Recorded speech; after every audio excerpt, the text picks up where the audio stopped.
Force de faire en sorte qu'à chaque édition, il y ait bien sûr 3 lieux, vous les avez cités, qui sont un petit peu les lieux références, mais je souhaite que le public, lyonnais ou non d'ailleurs, découvre un peu la ville, et j'essaye de proposer des lieux inédits.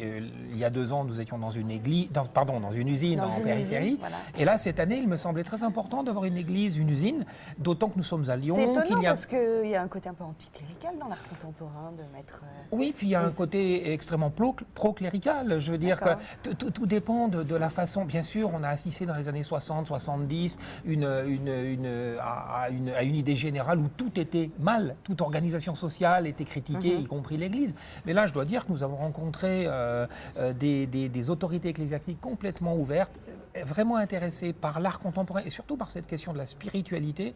Et je pense que dans l'art contemporain, il y a quelque chose qui ressemble à du spirituel. On va dire que c'est plutôt un spirituel athée, mais il n'est en aucun point anticlérical.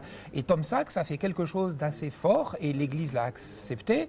C'est l'idée de présenter dans un lieu de culte, encore en activité, quelque chose qui se réfère à l'idée de l'esclavage. Nous avons tous été concernés par cette affaire-là. Et ça n'est pas parce que c'est dans une église que les choses deviennent dramatiques ou tragiques. En revanche, l'église, cette église qui appartient au patrimoine, donne une espèce de sérénité et de force à l'œuvre de Tom Sachs qui n'aurait pas cet aspect-là si elle était montrée par exemple au musée.